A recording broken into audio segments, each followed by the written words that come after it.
Radio Show with your host, Lonnie Clark. We stand together and accept that we now live in a world transformed by Fukushima. Monday, Wednesday, and Friday from 8 a.m. to 9 a.m. Pacific Standard Time here on UCY.TV Radio. We relentlessly engage every ear that listens.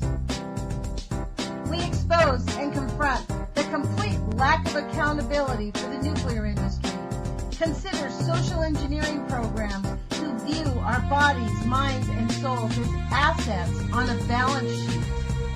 We discuss vital current issues, interview activists, and engage our audience in an effort to allow all voices to be heard.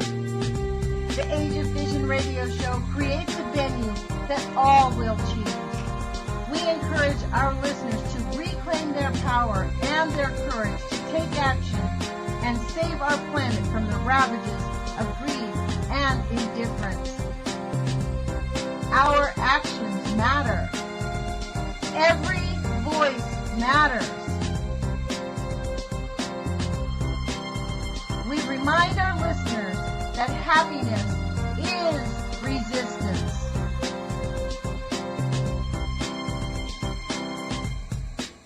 Love is greater than fear.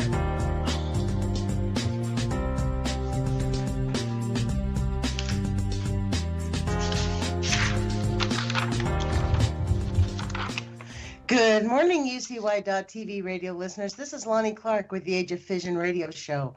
Thank you for joining us. Today is, can you believe it, February 6, 2017.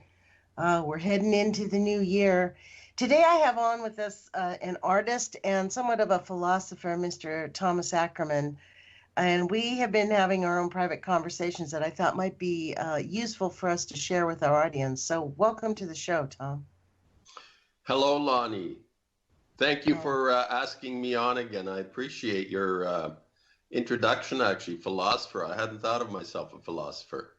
Yeah, you are really a bit of, I mean, all people have to do is watch your YouTube videos and you'll see what I'm talking about. So we were talking about how we can get better at getting people active, not just taking to the streets, but actually making a difference. Yesterday, you mean? Yes, that was kind of the key. This is the key thing, isn't it, Tom? Is like people can take to the streets, but if the action that we're doing is ineffective, nothing's going to change. It's like, look at the water protectors. Now, the government is basically going after them. These pipelines are getting built. They're going on. I mean, there's an assault going on in North Dakota right now. They're being under attack, for real. And all those people that took to the streets, it's for naught. Well, you know, I'm not really that great on all the latest information about things. I'm aware of events happening, but what I refer to, you know, in my conversations with you, I like to think of it as conversations from the heart. The way we, when we have contact, we've become friends. We've never actually met in real life, but we've become friends. And I think the reason we're friends is we're able to have these conversations that I consider to be of the heart. And I realized you're introducing topics, the pipeline. I think these are events occurring all around us. They're you know, they tend to get overwhelming. I mean, I listen to the news and the topics you raise. There's a lot of material there that could be quite daunting and overwhelming, which is, I think, part of the problem I feel personally in being able to act, if you know what I mean. Mm-hmm. It is overwhelming.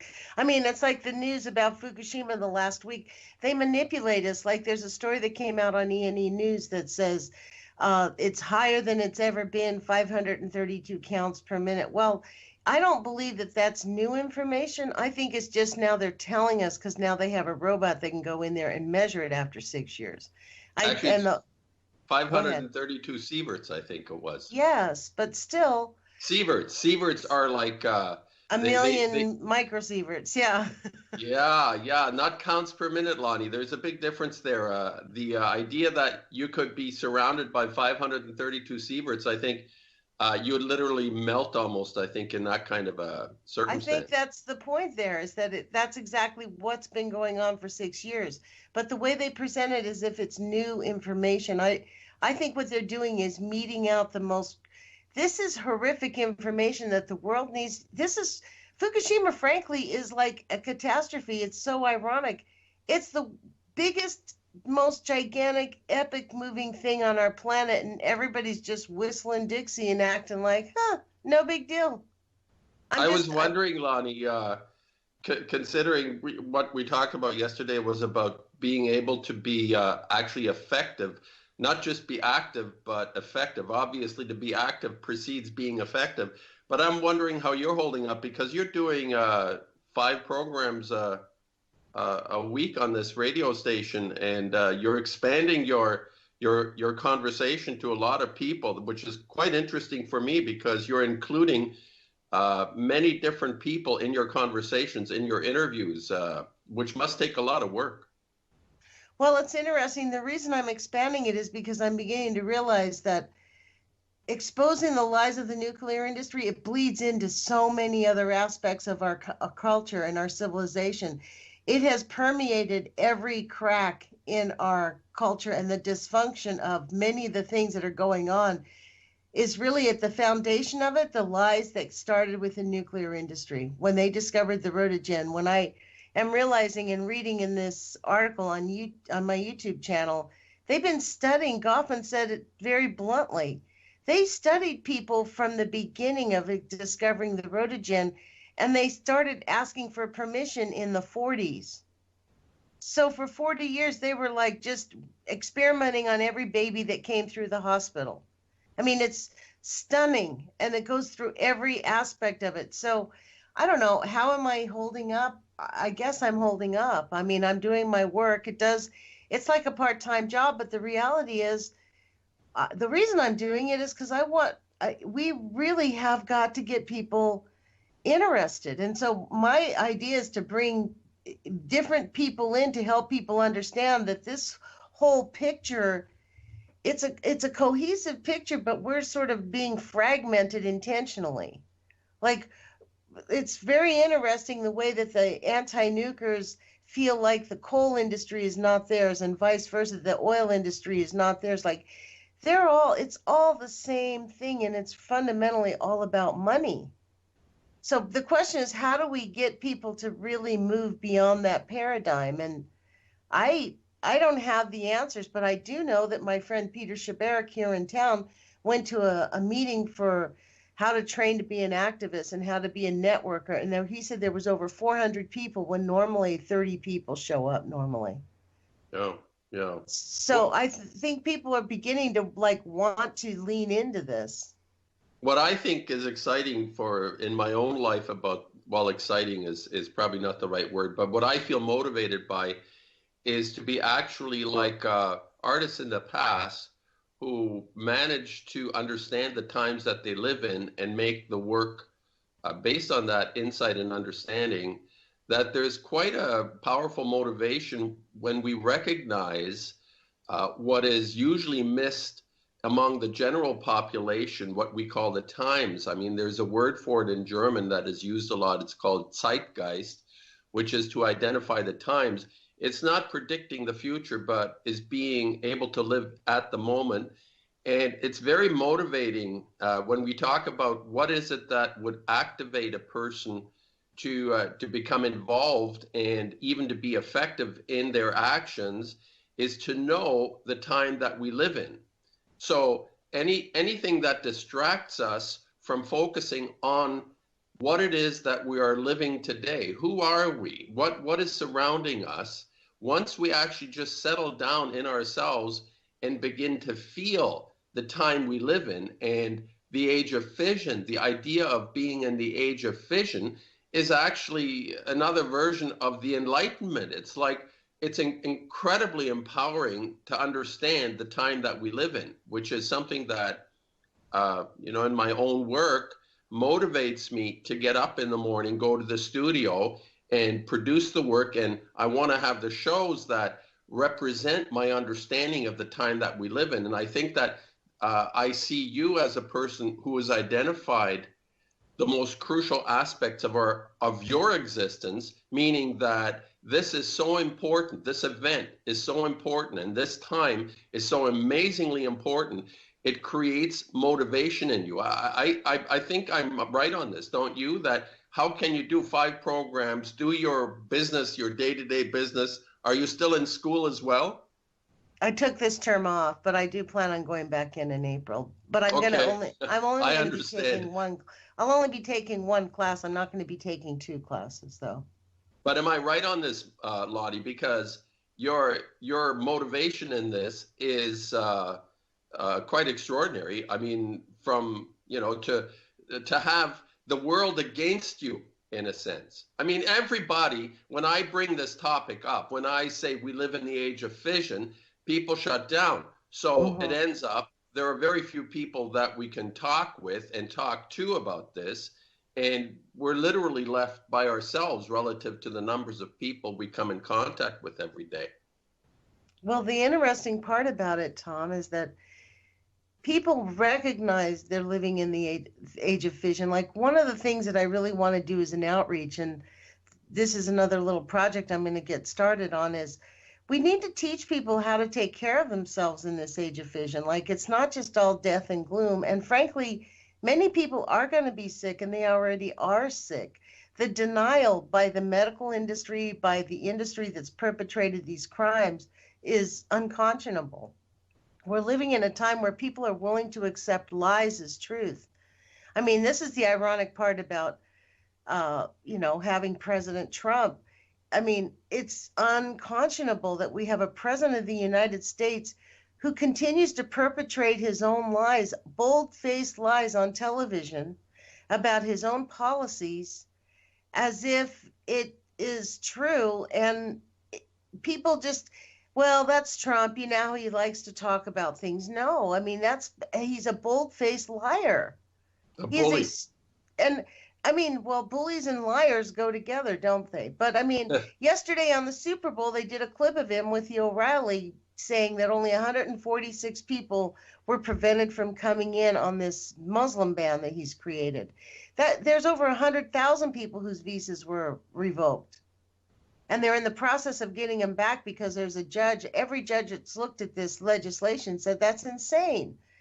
But the point is, it's the same thing. It's like these alternative facts from the nuclear industry. We've been living with alternative facts since they discovered the nuclear industry. Since they started it, it's alternative facts. They've been lying to us about what they're doing. It's almost as if we have to, it's beyond conscionable. The truth is fact. It's like 1984 is an operation manual instead of a novel. What I think about this, Lonnie, when you mentioned Trump and the idea of president, so we're within a superstructure of states. You know, my dissertations on culture, what I call, we are living in a culture of death and civilization. And we have these super structures around us, what are called governments, people that meddle with our lives and our minds, that we're looking for guidance. I think this is a natural thing. I always, when I went to art school, I had the privilege of meeting probably the best artists at that time in Canada, who were some of them were quite inspirational, and they were tied into their work as what I recognize as a calling. They weren't just sort of teaching me stuff.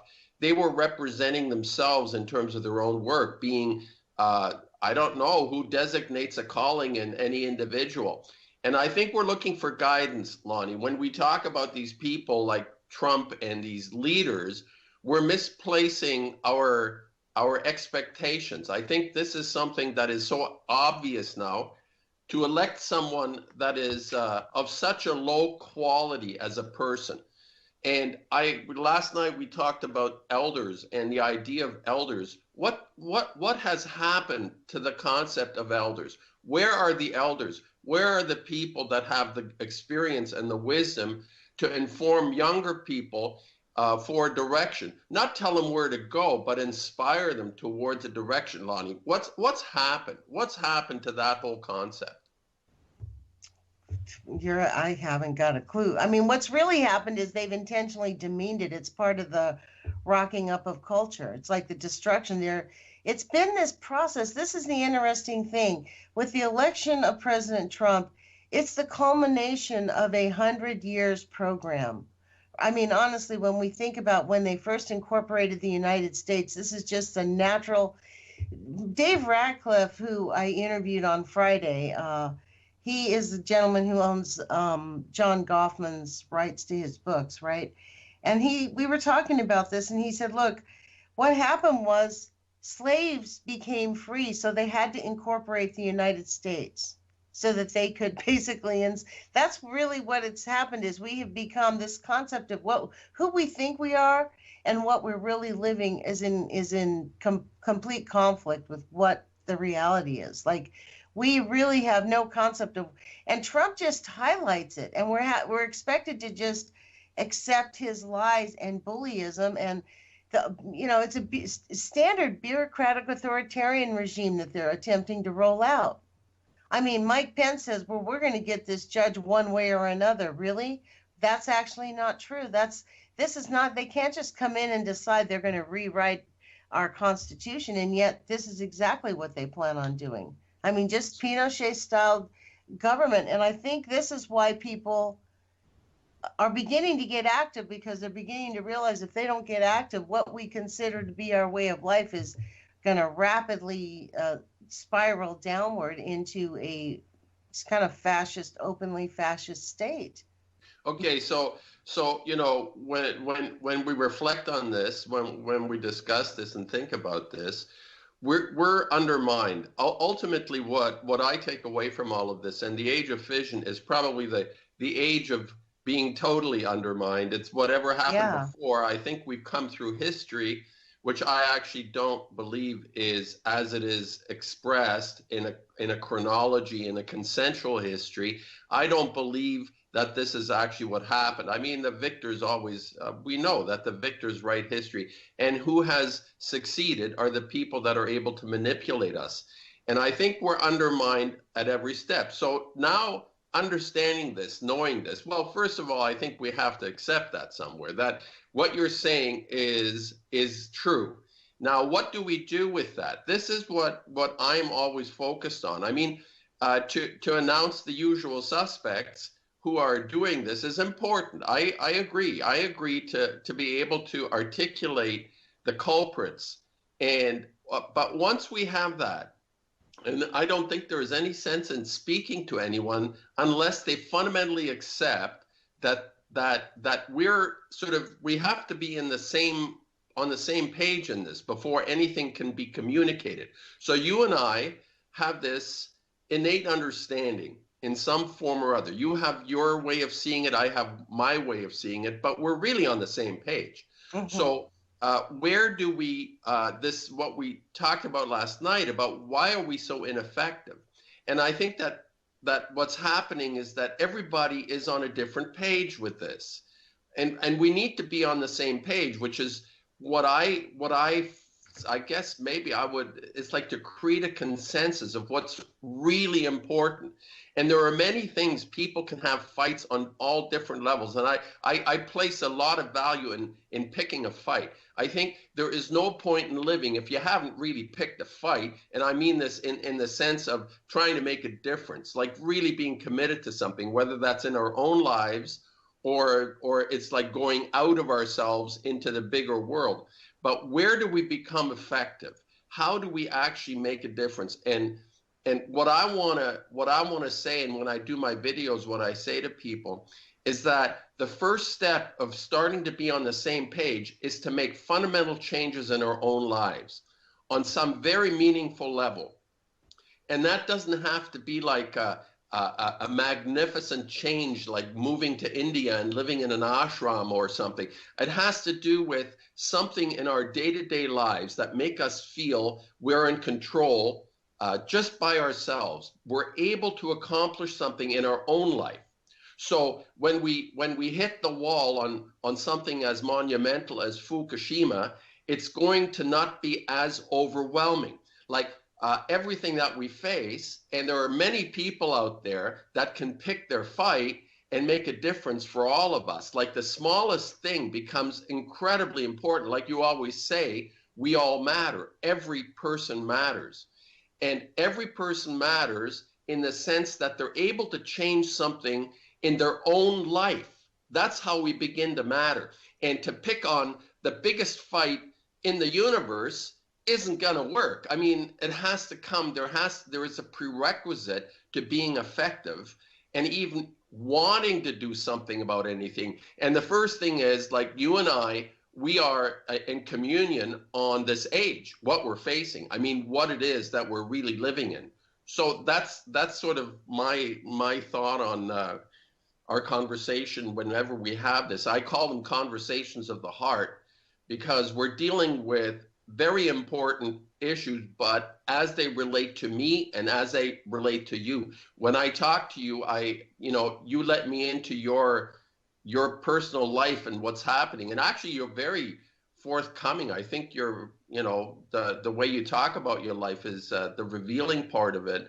I think it really helps people to understand who you are and what you're doing. Does that make sense to you? Yeah. Well, look, I am. Is this sort of like too much? It's like, it's very emotional. My base is very emotional. It's not based on information. I try to relate to people on a level of, I want to feel connected to them. And the information doesn't connect me. It doesn't. It really doesn't. And I think as long as we're caught in the headlights of the latest and the greatest, which is, yes, it has its place, it has its importance, but we're not going to be effective unless we let it sink in somehow and make changes in our own life. That's how I see it. And that's how I see your value to me, because you've made some pretty significant changes in your life and the way you're living. That's how I look at it. Well, what's interesting for me is I don't see how people can understand what's going on in Fukushima and not change their lives. I'm not the kind of, I can't even comprehend why people choose to ignore it and say, well, there's nothing I can do about it, because I think we need to continue to put pressure on our elected officials, the people with the purse strings. As much as I know it's ineffective, I'm not going to let them be comfortable destroying our planet. They still do control the purse strings. They do control the military. The industrial military complex is not some faceless thing. It's people with real names choosing to fund horrendous projects that are destroying our planet. But they're real people with real names, like Stangler, the guy at Republic Services, right? The head of that. These people like Roy Blunt from Missouri, the senator from Missouri, whose family has connections to Republic Services, that is actively poisoning people in St. Louis. I mean, these are real people with real names. And because people are willing, most of us have just been trained to just ignore exactly all of it, then it continues on because people go, well, there's nothing I can do. Well, that's actually not true. And the more people begin to feel this, and as you say, call the representatives, I think numbers will make a huge difference. Like the Gandhi experience of walking down to the beach and telling people to get their salt from the beach rather than buying it from some British company that was monopolizing salt. I mean, how insane was that? Buy your salt from a company and you go down to the beach and you get your salt directly from the ocean. I mean, this sort of there is a history. There are indicators, and when I say elders, I think that a person like Gandhi to me represents. I mean, they all have their foibles and their flaws, but the essence is there is a wisdom there that informs the younger people to actually take the right path. I mean, that was such an obvious kind of conclusion for him to make. And it is such a simple thing that totally destroyed an empire. I mean, look at Britain. They're stuck on their little island with a bunch of banks now. And, I mean, it probably is more complex than that. But our actions, from the smallest one, he started walking by himself, and then he accumulated more and more people until there were tens of thousands going down to the beach to get their salt. So, isn't that what we want to do here? I mean, yeah, we want to get together and to Fukushima and saying, hey, this is the astounding part is we know for a fact that our military is looking at it. We know that the governments around the world are actually paying attention to Fukushima. Yeah. I mean, Mad Dog Mattis just went to Japan, right? They didn't play footsie over there. They were talking serious business about the nuclear waste that's coming out of there and what are we going to do about it. It is growing exponentially. This is not something they can continue to ignore. Like what will happen is it's going to cause some type of a catastrophic event again, and then people will say, gee, we didn't know. Well, we actually do know. This is the interesting thing. We do know. And yet people refuse to change their lives and refuse to lean into government and make them fix it. Well, you're talking now about actually boots on the ground control groups that are functioning amongst us. These people are walking amongst us who are actually literally fulfilling some kind of a plan. This is what you're alluding to. You're talking about somebody who meets up with somebody else. Yes, there is a degree of publicity around it, but we don't really know what goes on behind the doors. What is being formulated and discussed. And I can imagine that there is a clarity on this. I have no doubt that people who are running the show are quite aware of the severity and significance of this event.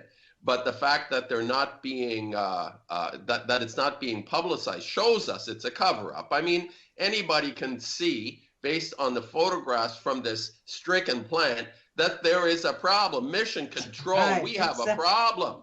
We have a problem, Mission Control. And to pretend like life goes on as usual is the most insane thing, to the conclusion that, hey, it's like, let's go to the next Super Bowl, let's go to the next game and all this kind of stuff. So you're right. I think there is a control group. And my interest in this is also in terms of empowering my own sort of sense of, I don't know, what is that positivity that I have still and want to have is, where does this come from? Where does this originate? This is what I talk about. And for people who are interested in actually being able to make a step in their own life, we have to know what it is that is undermining us and controlling us, right? Does that make sense? Yeah. Like, okay, Mad Dog goes and we can see something, there's mucky muck going on here. We all know this, and it's going to affect all of us. But I mean, how are we going to deal with this guy? I mean, how do we do this?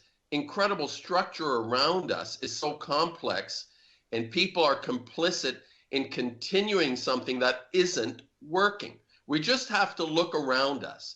And even though we see our communities and everything is going apparently like normal, but every single household on my street that I know, that I talk to people, have had a death, several deaths, or are dealing with cancer at this time. Everybody is being afflicted by a disease that should happen when you're 85. So this is something that we are all being affected by this, and the structures around us are keeping us, preventing us from actually recognizing it. And I think this is important for me because when I make my paintings, I reference art history quite a lot, actually. People, they call it appropriations. I actually use other artists' images in order to, it's sort of like a homage as well, because I have a great faith in the idea of elders, not that it's functioning anymore really, but I do have a faith in learning from people that have come before me in history. But somehow to be able to identify each person where this manipulation, where we're stuck on not looking around us and saying, well, this is a problem. What is it that I'm not willing to accept here? If everybody is dealing with cancer, I would say the next thing I would expect somebody to say, well, where is that coming from? It's abnormal. It's not right. Something is wrong here. So to identify the structures around us that prevent us from acting, it's very important to understand that. And that's why I say civilization. In my last videos, I was talking about this in terms of, you know, my thought about the culture of death and civilization literally has built within it, and this goes to intent. This is something quite, for me, it's quite profound to see this, that there is a built-in default off switch in civilization. This destruction that we're facing now comes out of progress, the idea of civilization having created our environment, the affluence, the iPods, the fabulous cars, the luxuries we enjoy through whatever systems of payment and money we have, has led us to a situation where we are literally facing complete, total annihilation of all life on this planet. So I say, whoever is still adhering to the idea that civilization, as Gandhi said, would be a good idea, is actually a desirable aspect in our life, is completely false and wrong. That's how I look at it. We need an alternate. We really do need an alternate to this concept of progress and civilization. And I've always said I would gladly live in mud huts and wear wood shoes to replace it all. If I could do something in my life that would radically change how I look at my own existence, to get rid of Fukushima, I would gladly, give it a shot with mud hut and wood shoes. I don't need iPods and all the latest. Well, I don't think greatest. that's necessary, Tom. There's actually someone that I'm talking to. His name is Shaziz. He's a kind of an internet. He's on some internet radio shows that I was on recently, and I've asked him to come on. He has a whole YouTube channel called Shaziz, Shazizz. And he basically is creating these energy sources out of simple things that we could get ourselves off the grid 100% and in ways that doesn't harm the planet. There are things that we can do. Nice. And that's the thing. And that's what he talks about. He's, it's a bit frustrating knowing that this stuff, especially since the planet is under assault right now. I mean, we're being threatened, and yet we have the answers. The people that run these technologies know we have the answers. It's just the reason it's not out there is they can't figure out how to monetize it because it's free. Yes. You think that they could mitigate the incredible amount of toxic material that has been produced over the 70 years of the peaceful atom? There is a mitigation process that could actually reverse everything? Yes, they have some. The more I look into it, there is remediation. The man who really developed phytoremediation, so-called, committed suicide. Like after he came out, like they do not want the answers out. Period. I mean, why they want the murder, death, kill. What I think that they're not looking at, though, is the death of the other animal species on the planet, like the mass animal deaths, the whales, the birds. In Hawaii now, did you see this? Hawaii had 6 beached whales. Since November, yes. But you know what? Like 3 whales washed up in Baja California last weekend, I mean, we are having mass animal deaths like you would not believe, even mass fish deaths. I mean, what they're not counting on is the oceans can't recuperate. If they do not do it, they really will destroy themselves, but they're hanging on there, eating off their own arms out of greed. It is. You see, extinction is, what's that thing? Extinction is forever. I mean, once the whales and the fish, and you can't remediate. It's impossible. I don't know what the Earth will look like when so many millions of species have been eradicated.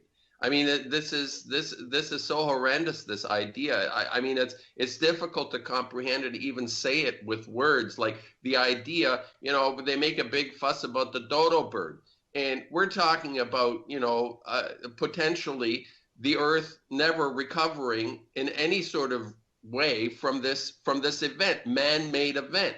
This is something we've done. We have done this. It's on our watch. We have allowed this to happen. And I think about this, for myself, and what a dope I was for so much time, and which is why I have sympathy for people coming around this slowly. I mean, I was part of the problem in this in terms of my own awareness. And but the first thing, anyone listening that feels overwhelmed in this, I'm going to say you don't have to do anything. First of all, the one thing that always stops people is do anything is when they're overwhelmed. And what I'm saying is the first thing is just to recognize it, just to say yes, whichever way you want to say it. I say we live in the age of fission. Whatever that does to you, all you have to do is accept that to begin with. And then life will begin to, that conscience thing I talk about begins to kick in. You won't have much of a choice because that conscience thing is so powerful in normal human beings. People want to do the right thing, but you can't do the right thing if you don't, first of all, you open the book up and you're reading the first page. So I think this is crucial for people not to put the pressure on themselves to have to do anything. I say, first of all, just accept. Begin that first step is acceptance, to actually recognize what it is we're facing. And then it'll snowball. I am so convinced of this. I mean, I see it, and I see how people are they inspire other people to do the same thing, right? It's like inspirational to see somebody do the right thing around us. You see somebody, in the winter lying on a warm grate, and you help them and you give them, whatever it is you feel motivated to do. It's like, it's fabulous. That's how it works, I think. That's how humanity works. That's how we've survived. Not the oligarchs who run the show, who create the rules and the regulations, but it's like hardcore people every day doing the right thing.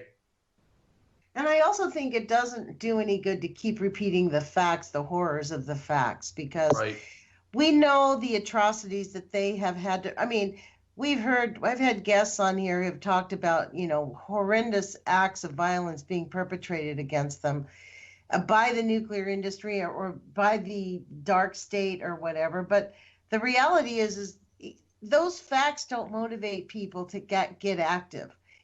Facts kind of terrify people and paralyze people. Like, you're not going to, I mean, the idea of talking about like the 500 sieverts per hour at Fukushima is an incomprehensible number, right? We can't even imagine what it means.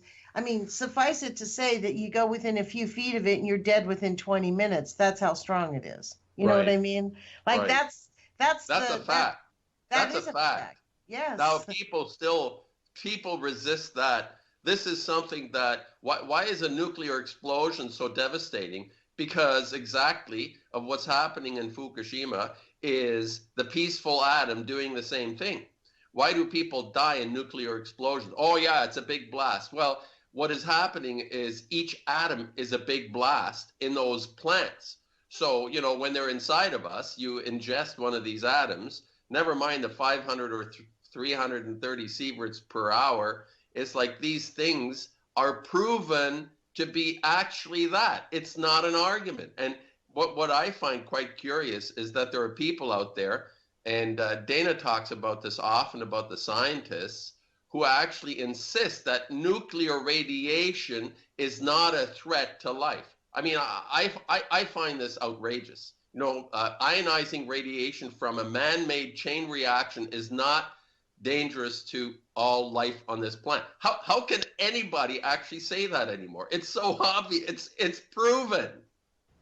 Well, what they do is they look at us and say, well, we've been living perfectly fine. And we're able to cope with these things. Yes, it will make you sick. Yes, we are going to have some issues with it, but it's worth the progress. You want your internet, don't you? This is the false equivalency of the nuclear industry. But the real issue is this. This is why I have to bring everything into the show, Tom. It has permeated every aspect of our life. They lie about the negative effects of radiation, about everything in our lives. They're even attempting to convince us that maybe eating too many bananas will give us radiation sickness. Yeah. Do you get what I'm saying? Like the absurdity of the nuclear industry, and it is really only for profit. And really, at this point, it's not just for profit, it's about abdicating their responsibility. They do not want to admit the harm they've caused and the fact that they have not really leaned into being good protectors of it. We gave them this blanket authority because we knew it was a grave situation. So we gave the government extraordinary responsibility, extraordinary authority, and they have done nothing but subjugate it to lies and deception and harm. It's translated into perpetual war, essentially. And we're prevented. What you're saying to me is that literally we are being prevented from living our lives the way each person was meant to live it, in whatever form that might be. It's Exactly. like, right? Yes. It's kind of like there is a scientific term actually, which is very interesting. It's called systemic feedback, and it's used in the sense that this is an accepted scientific notion, especially with the whole idea of quantum mechanics, which I'm not a big fan of, by the way. I find all these models, these scientific explanations of the mystery, like the nucleus and the electron and all that stuff. Okay, fine. You have a symbol. I have my own symbols. I don't see it in those terms. But anyway, talking about systemic feedback, I'm not sure who coined this and how long ago, but it basically refers to scientific study as you will find what you're looking for. And if you can't find it, you make the machine that will see what you want to see. And I think this is a curious notion because we're not acting out of what we consider to be, we have choices and we decide our lives based on making choices. But in fact, we have been trained over a long period of time. And I'm talking about, possibly hundreds or thousands of years to actually find what they want us to see. So when I say they, is that there is a group of people, I'm convinced, that feel they can run the whole show, and maybe even they think they can do a good job of it. Well, we see what their good job has led us to. It's not working. And I think this is something within culture and civilization, systemic feedback. We are continuously in a loop of actually seeing and acting the way we're supposed to be. And this is quite dangerous because What do you mean it's supposed to be? You mean the way they want us to act? The way we've been manipulated into responding. The manipulation, exactly. But even scientific method, Lonnie, what I'm saying is like the scientific method has a fundamental principle that they've identified as what they call systemic feedback. So if you're inventing something, or if, let's say, you're looking for a quasar in the universe, you will invent the machine that will see it. It's not there. It's something that is created because you want it to be there. So everything we've ended up with, Fukushima, is basically systemic feedback. It's a built-in mechanism within civilization that has led us to this point. So the only way we can counter it from a very deep level in terms of ourselves is, like you've referred to, being people are sovereign beings. We're important because we're all very unique and individual in our being, and we have abilities and qualities that cannot be replicated in anyone else, and that is something that has to come out. But if we belong to this structure, this civilization, we literally are prohibited from acting our calling, from being ourselves, because we're always looking for what we're trying to find, or we're always finding what we're looking for because it's built in. We're going to get our destruction. That's what I'm saying. It was built into us. As soon as we're born, we're whacked full of vaccines. We're 10 days old and we get a whole bunch of toxins thrown into us. Well, that's a great introduction to my brothers and sisters on this planet. Like, to feel this poison circulating through my body, and have no doubt every individual conscious human being feels this thing, this attack against them. So our introduction to the world, as it used to be, I don't know if they still do it, but they slap babies on the bum to get them to cry. Are they still doing that? I hope not. I hope not No too. doubt, no doubt. Because Well, probably, yes, somewhere they are. I got whacked. I'm sure I got whacked because I'm just recovering from my initial whacks right now. I mean, this is why they have those deep therapies like those R.D. Lang knots kind of therapy where people lose themselves in weird kind of mental states. And I went through therapy and they had to pry me off the wall after 6 years. They said, you know, you're a lost cause, you know, get out of here. It's like that. And you know, good thing I was a painter, because I think it would have been very difficult for me to have a life without that sort of release for myself. But my point is that we have such a seriously hostile introduction when we come into this world, and it's practiced by people in white coats that are supposedly doing the right thing for us. Now, how can anybody inject a poison into an innocent young life form? You know, any life form, but a human being being injected with poisons immediately. Now, who could in their right mind think that is a good idea? You know, and every parent out there, I know you love your children, but I say civilization makes it very hard on all of us to love another person.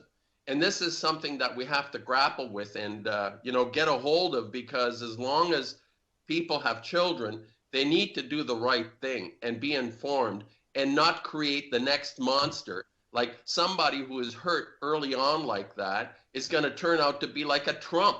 You know, this guy was punished. You better believe it. You know, no matter what people say, how privileged their lives and their parents and all this, these people are all punished. They are driven underground, you know, their emotions. I mean, look at these people, how they live with each other. They can't even hug each other. You look at these guys, they pretend to kiss and stuff. It's all a big front. They're so loveless in their lives. It's pathetic. It's horrible. And it comes from, and I don't blame them. I say we were subjected to some very difficult moments in a very early formative stage. And I'm just giving vaccines as an example. So you look at... Well, maybe this is part of why people just can't move past that, their fear to action, because maybe that's what the people that are perpetrating these crimes count on, is us to just be paralyzed into non-action on a permanent basis, so that enough of us will die and they're never going to be held accountable. I mean, I think that's their big fear, is that they have to be held accountable. At some point, they are responsible. The people in the industry are responsible for lying and for perpetrating lies and manipulations. Like right now, they're moving people back into Fukushima. Oh, God. People are living up in Richland. I mean, it's beyond comprehension that people are living within a very short space up there where plutonium is pouring into the Columbia River. I mean, and people are getting sick, and yet it's a cultural denial. I've had Heidi Lambert on this show several times. She talks about how if you live in Richland, you cannot talk about the harm that nuclear causes you, period. It is ixnay. You will be socially ostracized. No, people will literally talk about you.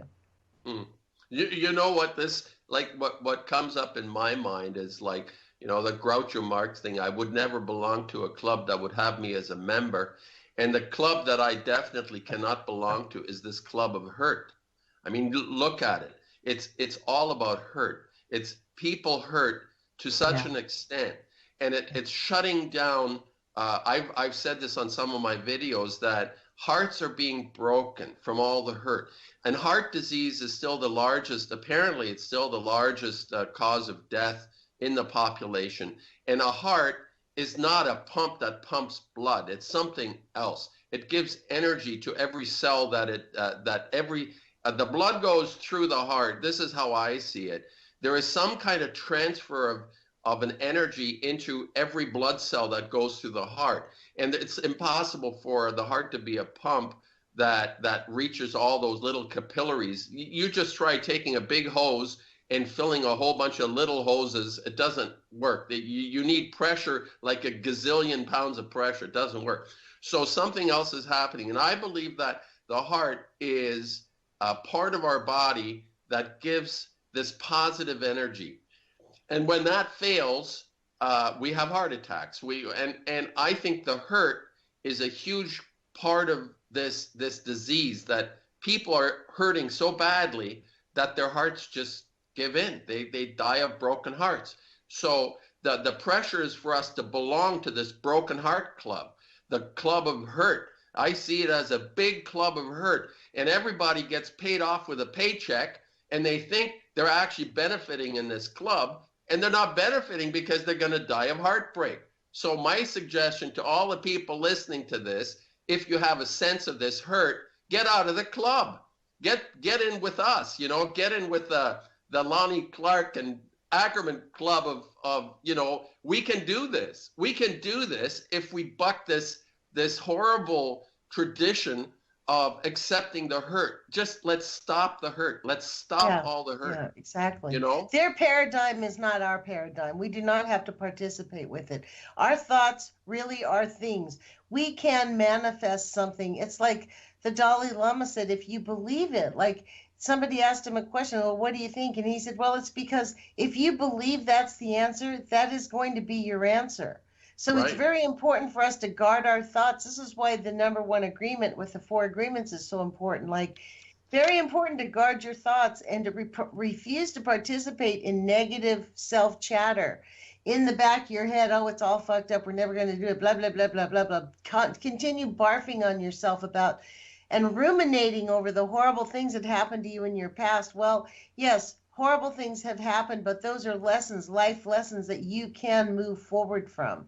And okay, so you might be we are under continued assault because we're bucking a huge monster that has this is the thing. They think they have more power than us, but they don't. And that's why they're fighting so hard. Because they know if we recognized our real power, they would be stopped immediately. The paradigm shift would change within just a few short years. This is why they pull out all the stops with the violence. They want people to be fearful, buy into the violence, and buy into the hate. And that's why they do it nonstop. Like yesterday, Fox News on CNN perpetrating Trump's lies right there. They didn't even question him. I mean, it was just beyond. Even Lady Gaga, this land is your land, this land is my land. Really? I couldn't believe it. Like, really? She looked like she was wearing a diaper when she came down on those strings. I thought she looked kind of weird. I watched the halfway. I like the symbols that they introduced. It was quite a departure, actually, from the last halftime shows, where it was quite satanic and demonic. What I call that was intentional. I believe that they intentionally made an effort to erase any look like that. Yeah, like this was an intentional. This was quite the manipulation was still the same. Even the song, "This Land Is Your Land." Like, it's that not. Social movement. Wasn't that Woody Guthrie? Yes, but that song, like, for real, like when we look at what we're doing to our, we're going to talk, in fact, I sort of did a takeoff on that song myself that I sing sort of when I stand out on the street and protest, right? And it used to be our land. It used to be for you and me, but now it's like from, Diablo Canyon to it used to belong to us. Yeah, maybe you have to rewrite that song, and I did what rewrite the song. song. A ripoff! What a ridiculous symbol they are trying to pull over our eyes with that Gaga lady, and it's like pathetic. And they always pull out what I love the usual suspects. It's like death, hurt, maim, murder, sex. It's like it's a litany of all the worst perversions. We always get subjected to these perversions, and for some reason we have a weakness as human beings that we're easily. I think it's the shock value in it that makes us take it seriously on some level, because. What's the point of a perversion? It's like what I call the romance with the Grim Reaper. Where is it going to get us? Where is it going to get us? To have all this kind of free, What is that? Like, we feel we get something for nothing just because we satisfy our urges. We get something for nothing. Everybody always looks for something for nothing. Well, I have news. There is the only free thing is breathing in and out. You know, and even that is going to be charged for now with carbon tax. You know, if you and I have to stop breathing pretty soon, Lonnie, because they're in Canada. They're instigating a tax on carbon. Yeah, Well, so you better I wonder you if better they're not gonna, breathe out. the You tax can on breathe in, carbon. but don't breathe out unless you That's the stop breathing nuts part carbon. about it all. They're refusing to talk about how uranium mining and the nuclear industry is harming every single industry. I mean, it is pervasive, Tom. When I look at the efforts that they put in for the nuclear industry, and it really is for the murder, death, kill. It's just for the war machine. That's all it's about.